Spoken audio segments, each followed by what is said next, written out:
Welcome to Authors on the Air. I'm Terry Shepard, and I feel very lucky today because I get to go to the United Kingdom. I'm in Birmingham with Natalie Haynes, who is, I must tell you, a favorite of mine. She is a writer, like me, a broadcaster, and according to the Washington Post, a rock star mythologist. Her first novel, The Amber Fury, was published to great acclaim on both sides of the Atlantic, as was The Ancient Guide to Modern Life, her previous book. Her second novel, The Children of Jocasta, was published in 2017. Her retelling of the Trojan War, 1,000 Ships, was published in 2019. I have to admit, I spent most of the night reading it. It is fantastic. Buy it. It was shortlisted for the Women's Prize for Fiction in 2020. It's been translated into multiple languages. We'll talk about that. Her most recent nonfiction book, Pandora's Jar, Women in the Greek Myth, was published in October of 2020. She's spoken on the modern relevance of the classical world on 3 continents, from Cambridge to Chicago to Auckland. She writes for The Guardian. She's a regular contributor to BBC Radio 4. 6 series of her show, Natalie Haynes Stands Up for the Classics, have been broadcast on Radio 4. The 7th is in production now. All series are available on BBC Sounds. I highly recommend it. Before we introduce her formally, I want to tell you that her prose reads like poetry. And as we always do on Authors on the Air, let me give you a taste of 1,000 Ships. Chapter 1, Calliope. Sing, Muse, he says. And the edge in his voice makes it clear that this is not a request. If I were minded to accede to his wish, I might say that he sharpens his tone on my name like a warrior drawing his dagger across a whetstone, preparing for the morning's battle. But I am not in the mood to be a muse today. Perhaps he hasn't thought of what it's like to be me. Certainly he hasn't. Like all poets, he thinks only of himself. But it is surprising that he hasn't considered how many other men there are like him every day, all demanding my unwavering attention and support. How much epic poetry does the world really need? Every conflict joined, every war fought, every city besieged, every town sacked, every village destroyed, every impossible journey, every shipwreck, every homecoming. These stories have all been told in countless times. Can he really believe he has something new to say? And does he think he might need me to help him keep track of all his characters, or to fill those empty moments where the meter doesn't fit the tale? I look down and see that his head is bowed, and his shoulders, though broad, are sloped. His spine has begun to curve at the top. He is old, this man, older than his hard-edged voice suggests. I'm curious. It's usually the young for whom poetry is such an urgent matter. I crouched down to see his eyes, closed for a moment with the intensity of his prayer. Cannot recognize him while they are shut. He's wearing a beautiful gold brooch, tiny leaves wrought into a gleaming knot. So someone has rewarded him handsomely for his poetry in the past. He has talent, and he has prospered, no doubt with my assistance. But he still wants more, and I wish I could see his face properly in the light. I wait for him to open his eyes, but I have already made up my mind. If he wants my help, he will make an offering for it. That is what mortals do. First they ask, then they beg. Finally, they bargain. So I will give him his words when he gives me that brooch. Natalie, that is beautiful. Thank you. It's so nice hearing someone else read it. I normally have to. I'm like, oh no, good, this is great. Like Jack and Ori. This is a children's program where somebody reads a book at you in my childhood. I loved your book. How did you learn to write like that? Practice. I got it wrong a lot of times, and then I got it better, is the short answer. I wish I had a better one, but yeah, it just takes a little time to try and work out what I mean. It was really difficult because it changes voice so often, this book, you know, and so there are first person bits and third person bits, and technically I guess the Penelope letters are often in the second person because she's talking to Odysseus and saying, you did this, you did that. And so yeah, it meant flipping a lot of times. It drove me crazy, this book. Absolutely crazy. What drew you to mythology at first? Oh, I had a really good teacher. That's probably everyone's answer, if it's true of them, I suspect. But I had a fantastic Latin teacher when I was 11 years old. And then I started studying ancient Greek at 14. And that's really unusual in this country. It's really unusual anywhere. I know it's very tempting to believe that schools in the UK are all like Hogwarts and we all get to, wave wands and do Latin. We don't. It's not like that. It's rubbish. But I was incredibly lucky, and I did get to go to nerd Hogwarts, basically. And so I got to do Latin and Greek from a very young age. I took triple classics, Latin, Greek, ancient history, when I was 16, which is really young to specialize, too young, I should probably say, to specialize.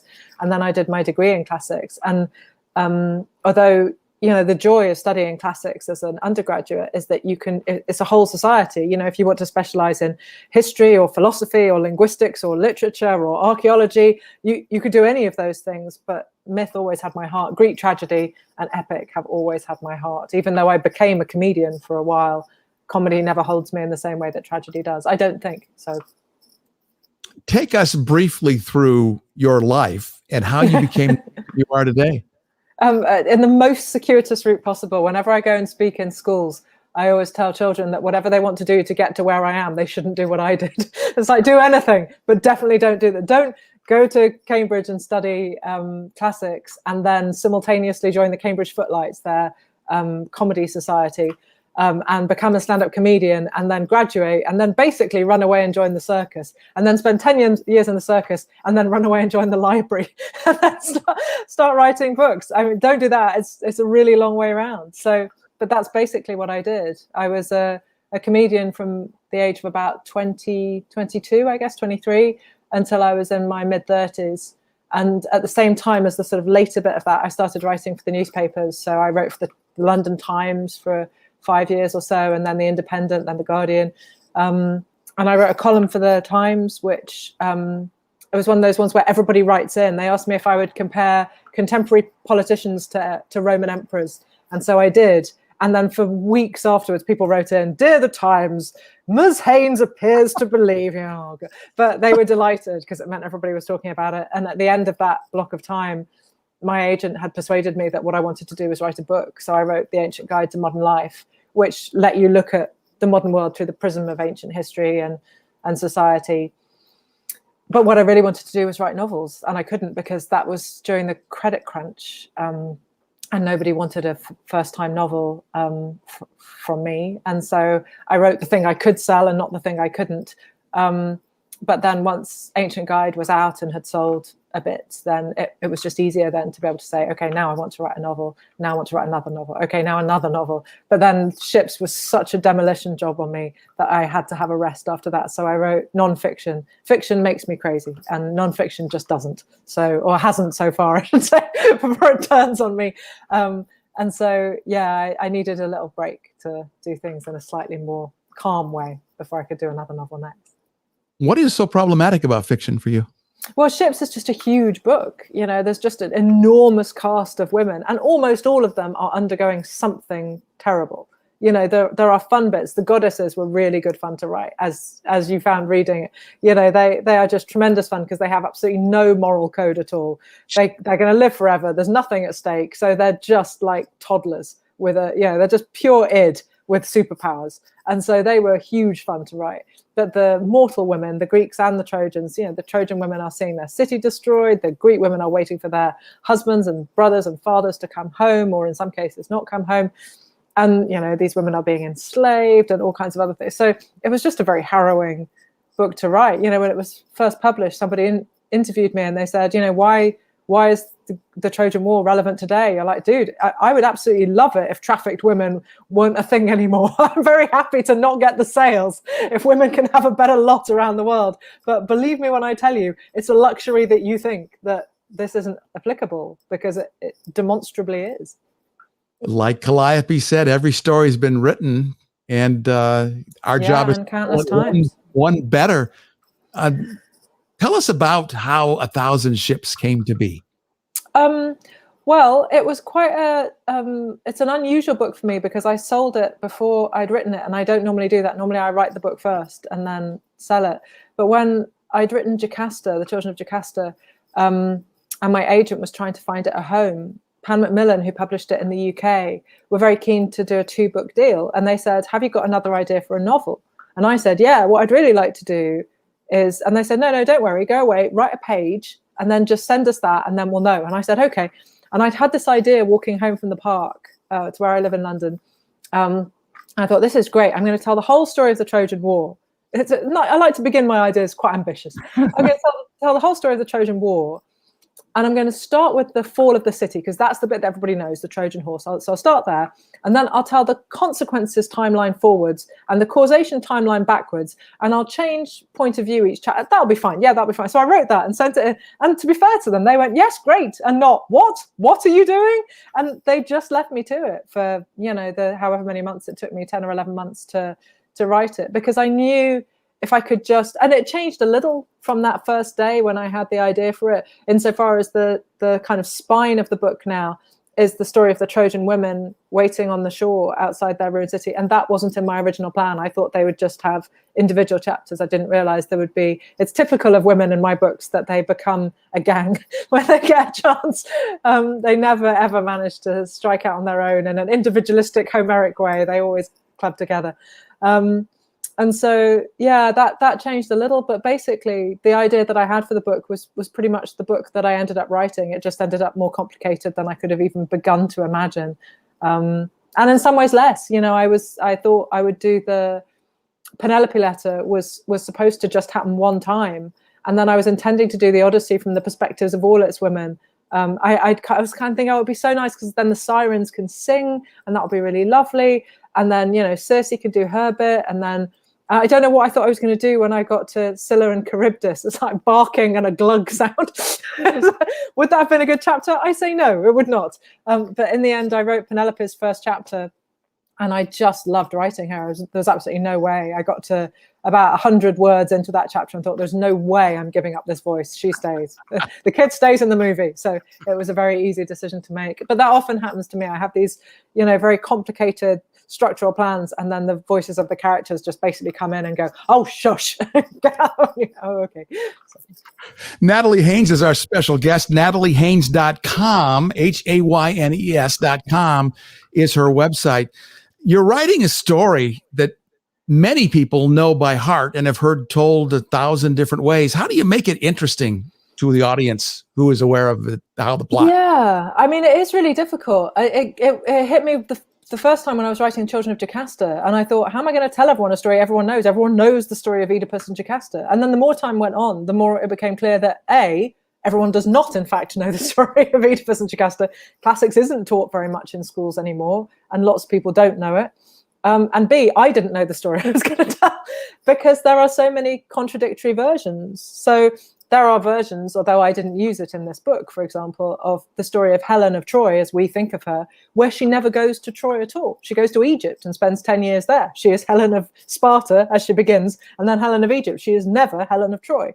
But most people don't know that part of her story.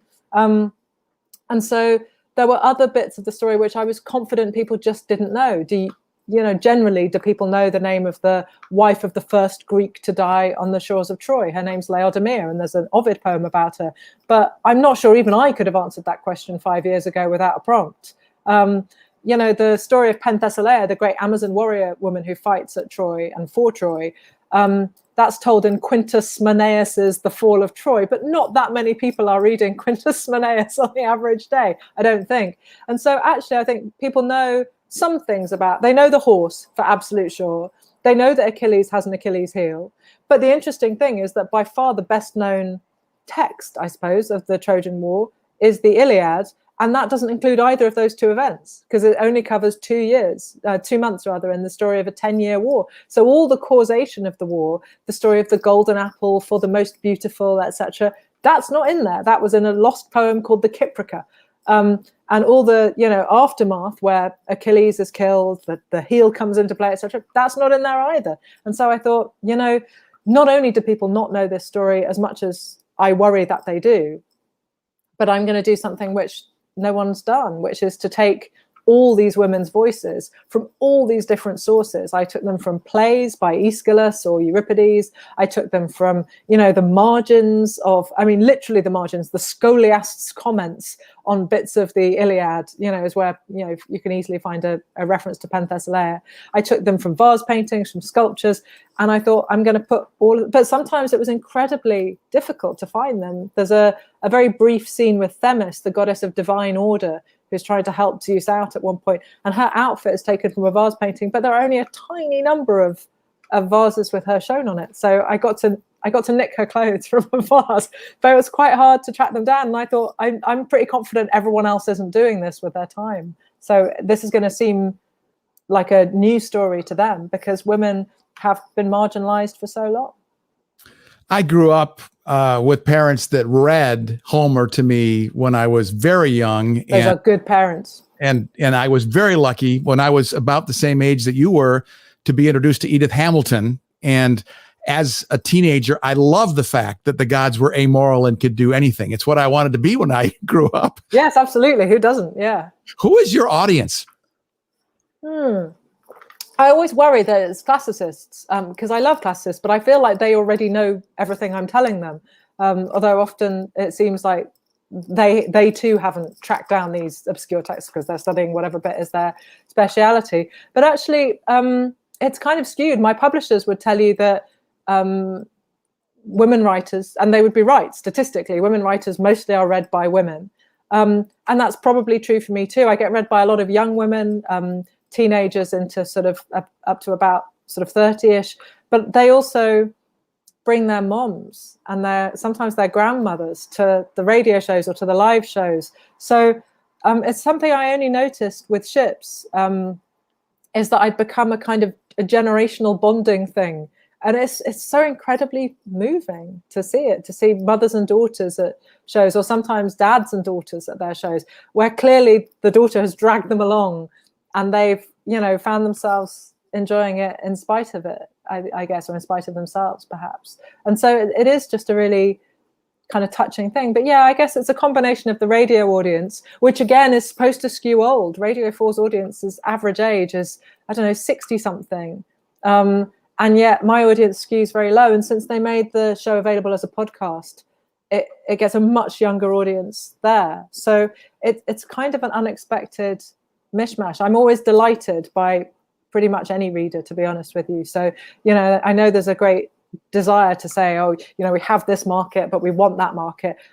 Any reader is a good reader as far as I'm concerned. I'll take them. I'm not proud. Natalie Haynes is our special guest on Authors on the Air. NatalieHaynes.com is the website. We're talking about her terrific book, 1,000 Ships. Who's in the audience when you did have audiences at Radio 4 for your programs? Who are people out there? It's really hard to say. When we do the live recording, the radio theatre at Broadcasting House, the BBC's radio theatre, seats about 400 people, I think, and they're free because people pay for the BBC by a thing called the licence fee, and so the tickets are available to them, and it's always full, it's always oversubscribed, but it should be, they're free. And we always get this incredible diversity of, from children. I think sometimes I've had to step in because there's an age restriction of no under 12s, and occasionally I have like a super fan who's 11 and I have to intervene at high levels to say, I promise I won't swear if you allow in this 11-year-old whose heart you will break in two if you don't let her come. And, right the way through to people who are, my parents usually come there in their 70s. They're not the only people there who are their sort of age. So we get a really great age range. But in terms of the shows when they're broadcast, the BBC has a huge monopoly on radio in the UK and on speech radio in particular. And we get about 1.6 million people per episode listening in. Since it became a podcast last year, just over a year ago, it's been downloaded 1 million times. So they're really, I don't sell books in these numbers, I've got to tell you. So yeah, I think my readers are a subset for the most part, I think, of my listeners. I think probably I have more listeners than, I'll probably ever have readers, but it's a lovely thought of trying to kind of match the two together. That program is Natalie Haynes Stands Up for the Classics. And even if you're on this side of the pond, it is available from BBC4, the entire BBC4 catalog is available on the web at bbc.co.uk. And I've been in that studio, Natalie, and it is an ideal place It is. for an audience because it's so intimate. Yeah, it's just killing me. I'm recording. I literally was recording the next 2 shows today, and I've had to do it in this exact room here and we had to do the last series like this too. And I honestly know it is not the worst thing that's happening to anybody at the moment. I really do. But I just want to moan. I just like, I miss my audience. But I do. I can't help it. I was a comedian for whatever 10, 12 years. I thrive off that thing where you create something that just exists while it's happening, that even the recording will never be quite the same. And I really believe that there's a sort of magic to stand up, that you create it between the end of my microphone here and the shoes of the person in the front row there. There's just this little tiny liminal space between us where we make something really special. And it's different doing it, but I'll bring it. Do you know what I mean? I've been striding up and down this room to record today. Last year we had to do it with me sitting on the floor for soundproofing reasons, because it was just after lockdown began and we just didn't have a microphone that was good enough. It was recorded on my phone, the last series. Sorry to spoil the magic. But this time we've had a bit more time to prepare, so I'd got a microphone, which means that I can stride. It's much easier for me if I can move. I'm a born walking performer, a stand-up comic by standing as well as by comic, I suppose. So much of stand-up involves a dimension of improvisation. Do you find yourself doing that when you're speaking about your books as well? Always. Yeah, always. It's actually the kind of fun bit, really, for me anyway, because I find the idea that I would talk 100 times. I've probably done over 100 events for ships, I would guess. And the idea that I would want to say the same thing every time. It's like, why would anyone do that? Even if you were a robot, you would be bored by now. And so, I try really hard to find ways of keeping. I know there are people who come to every event I do, and I don't want them to just have died of boredom. I need them to buy the next book, right? So I've got to keep making the effort to keep them alive. So I'm trying to entertain myself and I'm trying to entertain whoever I'm talking to, I guess. And it's kind of a combination. But with the radio shows, they are all pretty improvised. I make notes. So I distill the show down. I write a long form version of it and think, well, this is and I write it by hand. It's the only thing I still write by hand is notes for live shows and the radio show, which I consider a live show.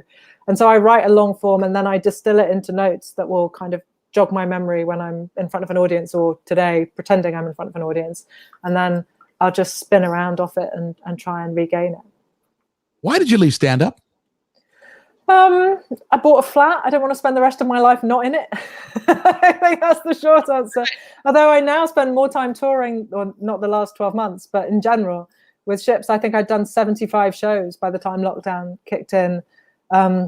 With Jocasta, it was 60 something. So yeah, I do still do, probably in terms of just days performing and days traveling to those performances, I probably still spend a quarter of the year across the year on tour. So it hasn't gone quite as well as I was planning, giving up performing. I thought it was, because I was tired and I wanted to write books and I wanted to be at home. And what's happened is now I write books and tour. I'm greedy for applause. I don't know what you want me to say. Well, I think we all love affirmation. There's nothing at all wrong with it. It's so validating. It's just, tell me I'm great. Thank you very much. I shouldn't be this needy. I'm too old. I'm loving this conversation with Natalie Haynes, our special guest and authors on the air. Natalie Haynes Stands Up for the Classics is her radio show. The book we're talking about is 1,000 Ships. And the way you write it, there is sort of a Harry Potter dimension to these big, sprawling stories. Is that part of what you think connects you with this younger audience? I don't know. I've never thought about it really. But I mean, epic is the first type of storytelling there is, right? It's gods and monsters, basically. And that, although now I think some people would be quite snooty about the idea of gods and monsters being high art. I personally am quite snooty about the idea of there being high art, but there you go. I think it's, that has obviously moved into a kind of fantasy realm. And that makes perfect sense, I guess. But I think epic is slightly different from fantasy because it has a sort of a slightly different moral core. It has a sort of moral knottiness to it, which I think fantasy maybe doesn't have in quite the same way. I think it's no accident that Aeschylus can refer to his tragedies as slices from the banquet of Homer. So this notion of things being not just tragic, which they assuredly are often in epic, but they'll have these very difficult moral decisions at their center. I mean, it kind of makes perfect sense that we would still be drawn to those narratives in the same kind of way, I think.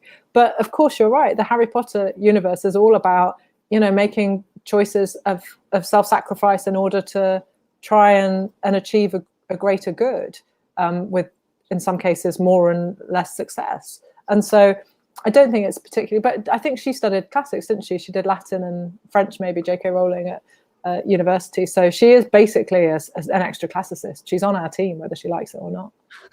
Tell us about your process. You said you handwrite most of your speeches. How do you write your books? Oh, I typewrite them because I think faster than I can write. My handwriting is appalling, as anybody who has a signed copy of my books will know. All I can do is just generally apologize for the state of them, and particularly for the ones I signed for Pandora's Jar last year, because I'd spent so little time writing that by the time I had to, it's basically like a caveman, hoping for the best. Is that going to do it? No, it isn't. And so, these ones I build in a sort of, I sometimes use, or at least I used to use, index cards and write out the Amber Fury is written as a play. So each scene was written up, Act 1, Scene 1, Act 1, Scene 2. It was written like that. And I had all the cards down on my floor at one point. And I had that moment where you look at yourself suddenly from the outside. And I looked down and I thought, God, if I put string between these cards, this is the house of the serial killer in every TV drama there's ever been. I have to stop doing this. And so I've gradually managed to pull back from the kind of extremely prescriptive way of structuring books. And so now a notebook will generally do it for me, but I might yet, suddenly unfold it all and have to put it all on card. I haven't had to so far with the novel that I'm writing at the moment, but there were times in the first chunk where I thought, oh no, I'm going to have to, I don't know. And so it's kind of a question of trying to get the tone to sort of be in waves rather than jolting, because the new book, like the like Ships, will have moments where it's funny and moments where it's devastating. I hope moments where your heart breaks and moments where you're laughing. Ideally not the same ones. Maybe sometimes the same ones just because it's fun.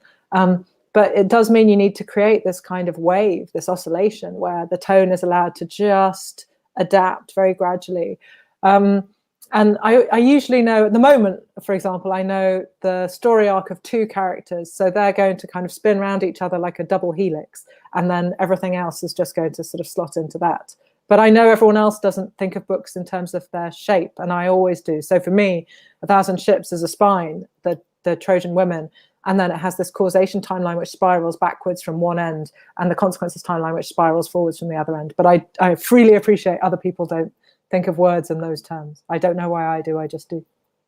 Most writers hate having their publishers pull their manuscript from them because they never think it's ready. How do you know when you're ready to go? When it's ready? I finish before I think I have, every single time. I get to and that happened with Ships really noticeably, where I was absolutely sure I'd got a week to go. And I sat down to do Andromache and I was like, right, here we go. It's going to be this, and it's going to be that, and this is going to happen, and that's going to happen. And her story goes on beyond the confines of the book, of course. And it's like, okay, so I know this bit of her story from here, and then there's that bit. And I was like, wait, is that in Virgil's Aeneid? Yeah, I think it is, la, la, la. And there I sat thinking, da, da, da. And I thought, okay, well, how does this bit begin? And then it's a really bad piece of writing in the way of how people are taught to write, because it's the only bit of the book, I think, maybe Calliope's sections a bit too, where I properly just go, that show don't tell thing. No, yes. I just come right out and tell you. I come right out and tell you where Andromache is and what she's feeling and why she's feeling it and how she's feeling it. And I don't know how many, it's about 1,000 words. It's really not very long. And I got to the end of that and I was like, okay, so that's the end of the book. Everyone, I finished the book, and that was it. And I just sat here and kind of stared at it. And then I texted a friend and said, is it possible I've finished when I don't think I finished? Do you think I've just stopped? And he was like, no, if you feel like you finished, you finished. I'm like, okay. And in its editing, it wasn't edited very heavily. I edit really hard as I go along. I edit every day. I read yesterday's bit to fix it. And then when I get to the end of a section, I go back and do it again. And so it's had 2 or 3 rewrites by the time my publishers ever see it, as I've gone along. But no one ever said, oh, I wish this book went on a bit longer here.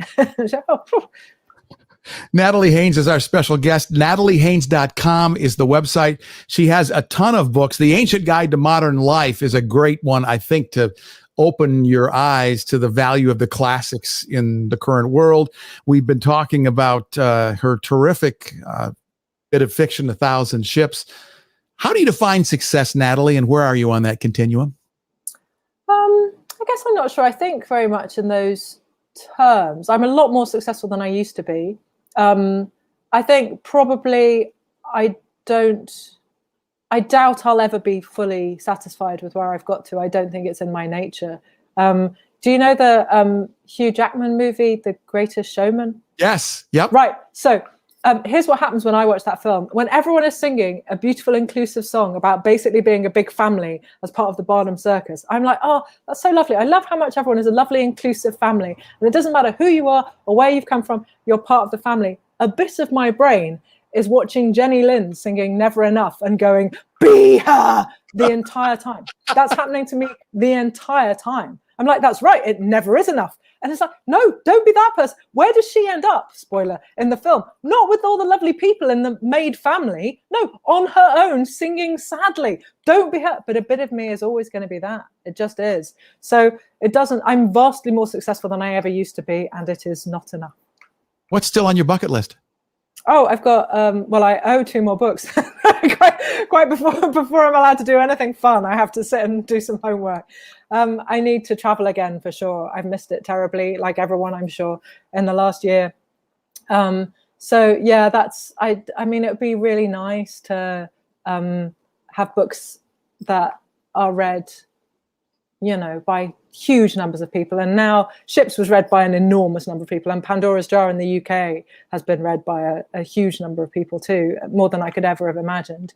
But it's not enough. So let's aim for more of that and more of I think next book, my Italian publishers tell me I can go to Italy and they'll take me to Paestum and places that I love. So if I get to go and see Greek remains in Magna Graecia, southern Italy, while promoting my own books, that would be pretty nice, I think. Your books have been translated into multiple languages. What is it like to see something in a language you don't understand? It's incredible. And especially when it's an alphabet that I don't read. Because Greek, of course, I even though I don't speak modern Greek, I can still read what it says. But yeah, sometimes you get translated into an alphabet that you can't recognize. I've been translated into Taiwanese or Korean. And you just have, there is something really, it feels so alien.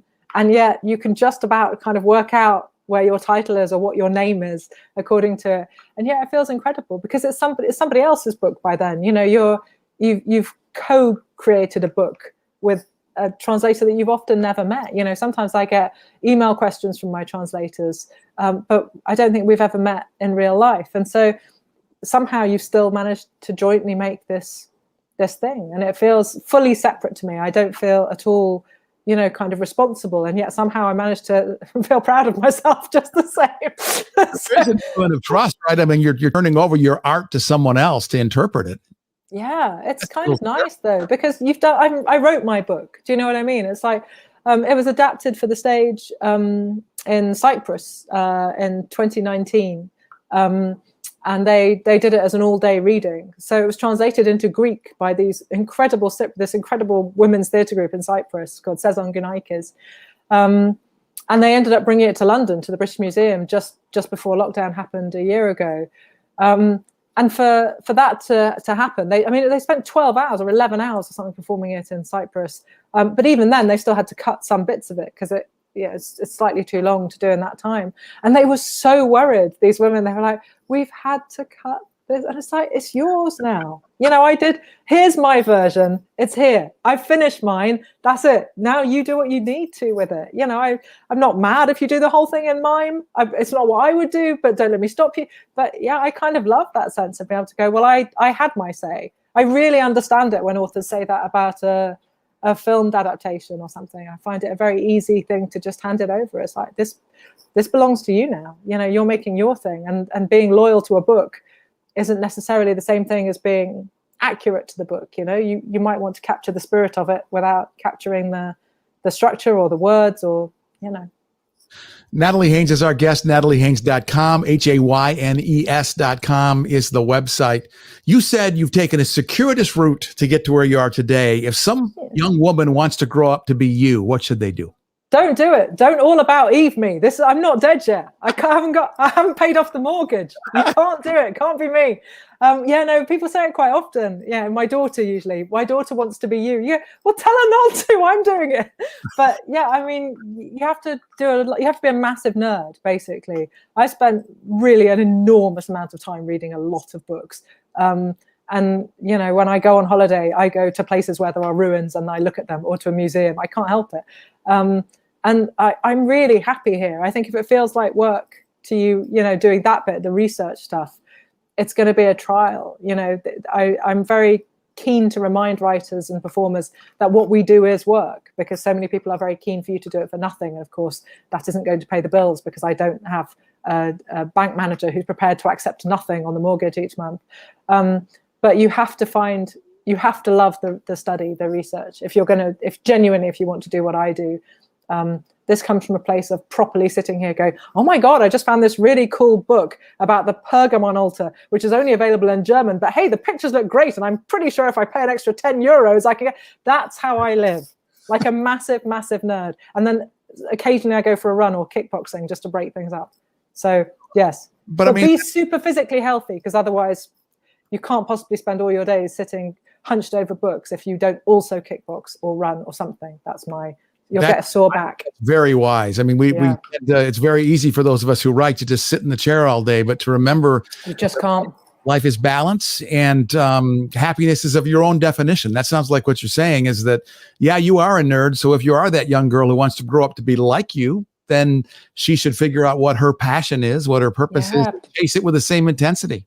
Absolutely. Or maybe slightly less intensity, because I don't really have very many friends right now, or hobbies. You know what I mean? Lockdown's been a very long time.